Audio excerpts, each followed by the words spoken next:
بسم اللہ الرحمن الرحیم۔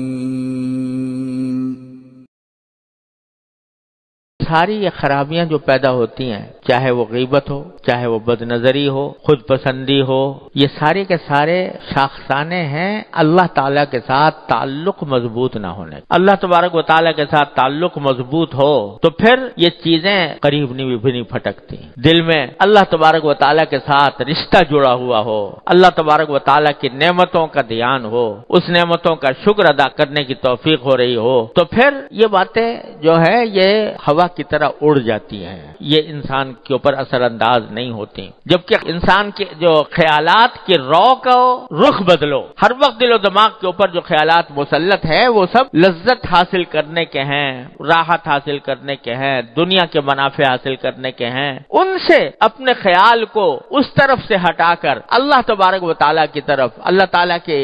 حاکمیت کی طرف، اس کی خالقیت کی طرف، اس کے انعامات کی طرف، اس کی نعمتوں کی طرف، اس کی طرف دھیان کو پلٹاؤ اور ایسا ہو جائے کہ اللہ تبارک و تعالیٰ کا دھیان رہے۔ دل میں جو خیالات آئیں، وسوسے بھی آئیں تو اللہ تبارک و تعالیٰ کی عظمت کے، اس کی محبت کے، اس کے انعامات کے وسوسے آئیں۔ اللہم اجعل وساوس قلبی خشیتک و ذکرک واجعل ہمتی و ہوایا فیما تحب و ترضی، نبی کریم صلی اللہ علیہ وسلم نے دعا سکھائی۔ تو جب یہ خیالات کی رو اس طرف پلٹتی ہے، خیال تو آئے گا، کوئی نہ کوئی آئے گا، اللہ تعالیٰ کے ذکر سے خالی ہو گیا، اللہ تعالیٰ کے یاد سے خالی ہو گئے تو پھر شیطانی خیالات آئیں گے، شیطانی وساوس آئیں گے۔ اسی لیے نبی کریم سرور عالم صلی اللہ علیہ وسلم نے تلقین فرمائی کہ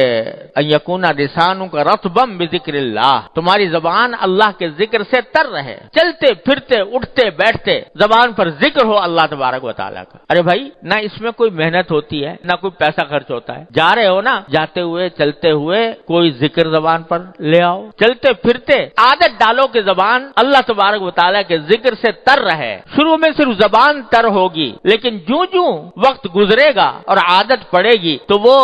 زبان تر ہونے کے ساتھ ساتھ انشاءاللہ دل بھی اللہ کی یاد سے تر ہوگا۔ بعض لوگ سمجھتے ہیں کہ زبانی ذکر کرنے سے کیا حاصل، زبانی ذکر کرنے سے کیا، جبکہ دل میں اللہ تعالیٰ کا خیال نہ ہو تو یہ خیال بھی شیطان کا دھوکہ ہے۔ یہ پہلی سیڑھی ہے، اگر یہ سیڑھی نہیں چڑھو گے تو آگے کی منزل پر تک بھی نہیں پہنچ سکتے۔ تو شروع میں زبان ہی کو تر رکھو اللہ تبارک و تعالیٰ کے ذکر سے، چلتے پھرتے اٹھتے بیٹھتے زبان پر اللہ تعالیٰ کا ذکر ہو تو رفتہ رفتہ یہ بھی ہونے لگے گا کہ بھئی سبحان اللہ تو پڑھ رہا ہوں، الحمدللہ تو پڑھ رہا ہوں، لیکن الحمدللہ کیوں کہہ رہا ہوں کہ ساری تعریفیں اللہ کے لیے ہیں، کیوں کہہ رہا ہوں کہ اللہ تعالیٰ پاک ہے ہر چیز سے، تو ذہن اس طرف جانے لگے گا کہ دیکھو اللہ تبارک و تعالیٰ کی یہ پھیلی ہوئی کائنات ہے، اس میں اس کے تجلی کے مظاہر نظر آ رہے ہیں، اور یہ جو کچھ کائنات میں ہو رہا ہے اسی کے حکم سے ہو رہا ہے، اسی کی مشیت سے ہو رہا ہے، وہی کارساز ہے، وہی ملک کی مشکل کشا ہے، وہی حاجت روا ہے۔ یہ خیالات پہ رفتہ رفتہ آنے لگیں گے اور پھر یہ ہو جائے گا کہ آدمی کو چلتے پھرتے بھی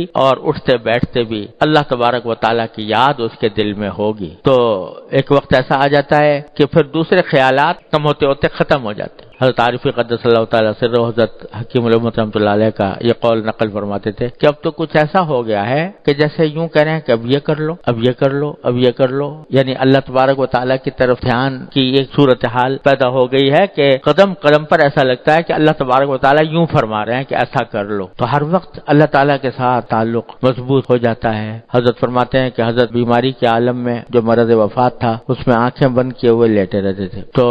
اس حالت میں کبھی کوئی آدمی آ کے کوئی دوا کے لیے کوئی بات کہہ دی یا کوئی ایسی، تو کبھی آپ مختصر جواب دیتے۔ جب زیادہ دیکھا کہ لوگ اس طرح کر رہے ہیں تو ایک مرتبہ فرمایا کیوں ایک مشغول آدمی کو تنگ کرتے ہو، حالانکہ بظاہر دیکھنے میں تو مشغول کچھ بھی نہیں، بستر پہ پڑے ہیں، آنکھیں بند ہیں، ہاتھ پاؤں چل نہیں رہے، لیکن فرمایا کیوں ایک مشغول آدمی کو تنگ کرتے ہو۔ تو مشغول کاہے سے ہیں؟ مشغول ہے اللہ تبارک و تعالیٰ کے ذکر سے، اس کی فکر سے، اس کی یاد سے۔ تو اللہ تبارک و تعالیٰ اپنے رحمت سے اپنے ذات کے ساتھ یہ تعلق عطا فرما دے تو پھر یہ سارے جو جھنجٹ ہیں غیبتوں کے اور برائیوں کے اور حب جاہ کے اور حب مال کے اور حب دنیا کے اور بد نظری کے، اور یہ سب ختم ہو جاتے ہیں۔ جیسے کل حضرت مجدود صاحب فرماتے ہیں کہ جب مہر نمایاں ہوا سب چھپ گئے تارے،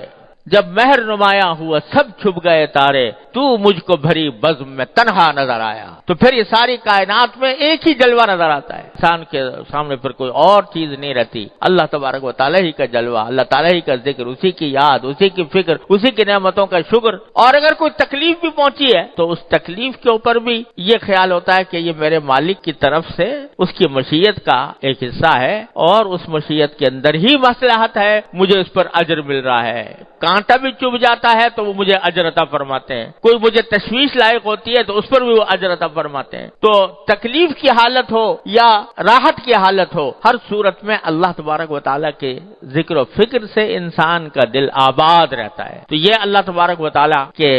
ساتھ تعلق ہے جو انسان کو ان ساری گناہوں سے بچاتا ہے۔ کہاں کا عجب، کہاں کا تکبر، جب اللہ تبارک و تعالیٰ کی ذات کی طرف دھیان لگ گیا، اس کے ساتھ تعلق مضبوط ہو گیا، تو پھر کہاں کا عجب اور کہاں کا اپنی کوئی حقیقت نظر نہیں آتی۔ اللہ تبارک و تعالیٰ کے عظمتوں کا استحضار کرنے کے نتیجے میں کبھی آدمی کے پر خیال بھی نہیں گزر سکتا کہ میں کوئی ایسی چیز ہوں کہ جو قابل ذکر ہو، سب کچھ ان کی عطا ہے۔ میرے حضرت والد ماجد رحمۃ اللہ علیہ، اللہ تعالیٰ ان کے درجات بلند فرمائے، کبھی کبھی حضرت شعر بھی فرماتے تھے۔ تو ایک شعر فرمایا تھا، فرمایا کہ تیرا جمال ہے، تیرا خیال ہے، تو ہے،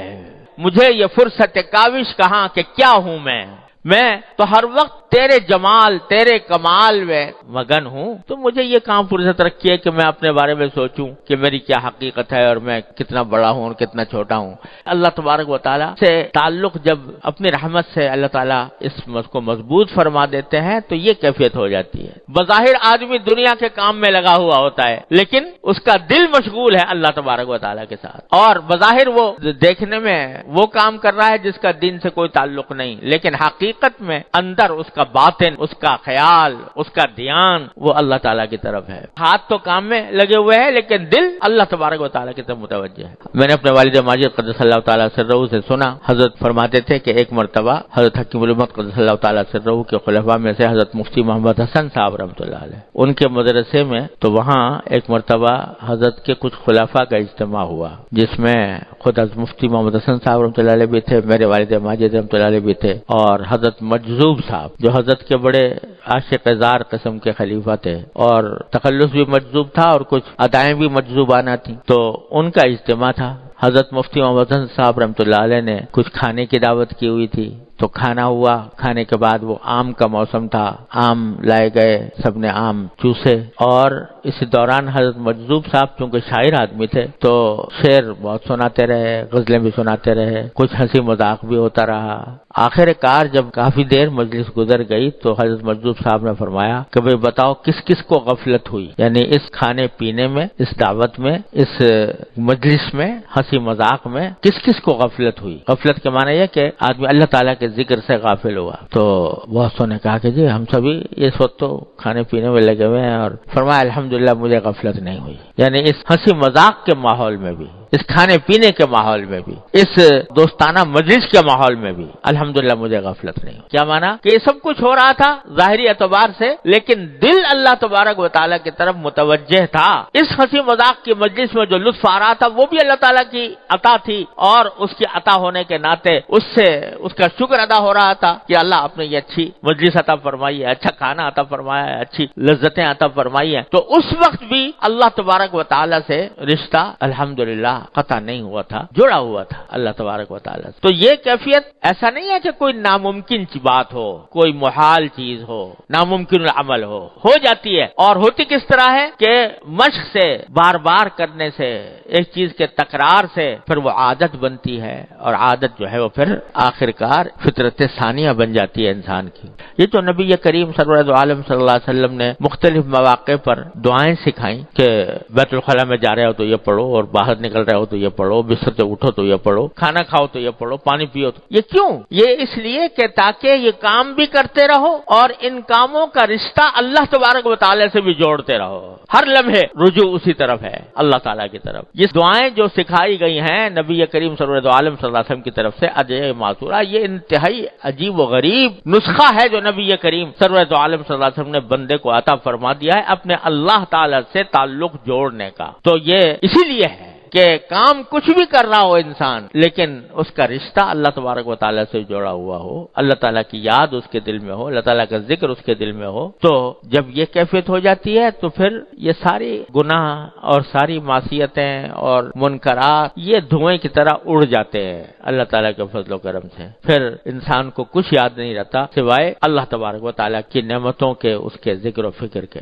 اور یہ چیز جو ہے بھائی ایک تو مشق سے حاصل ہوتی ہے، دوسرے صحبت سے حاصل ہوتی ہے کہ جب ایسے لوگوں کے ساتھ اٹھنا بیٹھنا ہوگا جو اللہ تبارک و تعالیٰ کے ساتھ جڑے ہوئے ہیں تو اس اٹھنے بیٹھنے کے نتیجے میں وہی کیفیت ہمارے اندر بھی آ جائے گی۔ اور اگر ایسے لوگوں کے ساتھ اٹھنا بیٹھنا ہوا جو غافل ہیں، غفلت میں ہیں کہ اللہ تعالیٰ کی طرف دھیان نہیں جاتا، موت کا دھیان نہیں ہوتا اور وہ غفلت کے عالم میں زندگی گزار رہے ہیں، ان کے ساتھ جب اٹھنا بیٹھنا ہوگا تو پھر وہی غفلت ہمارے اندر بھی آئی۔ صحبت کا انسان کے اوپر بہت اثر پڑتا ہے۔ ایسے لوگوں کی صحبت اختیار کرنے کی ضرورت ہے جن کا رشتہ اب اللہ تبارک و تعالیٰ نے اپنے سے جوڑا ہوا ہے۔ تو اور دوسرے مشق کرنے سے کہ اکثر و بیشتر جو اپنے ارد گرد چیزیں نظر آ رہی ہیں اس میں جو نعمتیں اللہ تبارک و تعالیٰ کی سامنے آ رہی ہیں ان کے واسطے سے اللہ تبارک و تعالیٰ کا شکر ادا کیا جائے، اس کا دھیان کیا جائے کہ دیکھو میرے مولا نے میرے لیے کیا کچھ مہیا کر رکھا ہے۔ تو بس اس طرح رفتہ رفتہ انسان کے اندر یہ صفت آنے لگتی ہے۔ اور یہ بھی عرض کر دوں ہمارے حضرت والا فرمایا کرتے تھے کہ یہ صفت ان دو عملوں سے یعنی ایک صحبت سے اور دوسرے مشق سے آتی ہے، لیکن اس طرح آتی ہے کہ غیر محسوس انداز میں آتی ہے، یعنی وہ ترقی ہوتی ہے لیکن ترقی جو ہے وہ بعض اوقات پتہ نہیں چلتی، لیکن جب آدمی لگا رہتا ہے تو وہ ترقی ہوتی ہے۔ اور اس کی مثال حضرت یہ دیا کرتے تھے کہ جیسے ایک بچہ ہے، اس کی عمر بڑھتی ہے تو عمر بڑھنے کے ساتھ ہر روز ترقی ہو رہی ہے اس کے اندر، یہاں تک کہ دیکھتے ہی دیکھتے بالغ ہو جاتا ہے، بڑا ہو جاتا ہے، جوان ہو جاتا ہے۔ لیکن اگر کوئی ہر روز ناپے کہ کل میں کتنا انچ تھا اور آج کتنا انچ ہوں تو کچھ بھی پتہ نہیں چلے گا فرق، لیکن ہو رہی ہے ترقی، بڑھ رہا ہے آگے کی طرف۔ تو جب لگا ہوا ہو محنت میں، الذین جاہدوا فینا میں داخل ہو اور کوشش میں لگا ہوا ہو تو پھر ترقی ہوتی ہے، اگرچہ اس کو محسوس نہ ہو، اور محسوس نہ ہونا ہی اس کے حق میں رحمت ہے، کیونکہ اگر محسوس ہونے لگے بہت زیادہ تو اللہ بچائے کبھی خود پسندی میں مبتلا ہو جائے، لہذا وہ محسوس نہیں ہوتا، لیکن ہوتا ہے، ترقی ہوتی ہے، جیسے کہ ایک بچہ ترقی کر کے جوان ہو جاتا ہے، اسی طرح یہ بھی ہوتا ہے بشرطے کہ راستہ سیدھا ہو اور اس راستے کے اوپر انسان اپنی کوشش نہ چھوڑے تو اللہ تبارک و تعالیٰ فضل و کرم فرماتے ہیں، ترقی ہوتی ہے۔ اور اس وجہ سے جب آدمی سیدھے راستے پر چل رہا ہو، قدم بڑھا رہا ہو یا کم از کم قدم بڑھانے کا پورا ارادہ کیے ہوئے ہو تو مایوسی کی کوئی وجہ نہیں ہے۔ جب صراط مستقیم پر آ گئے، چلنا فی الجملہ شروع کر دیا تو اب اس صراط مستقیم پر کوئی شخص گمراہ نہیں ہوتا، مایوسی کچھ نہیں، رفتہ رفتہ اللہ تبارک و تعالی انشاءاللہ منزل تک پہنچا دیں گے۔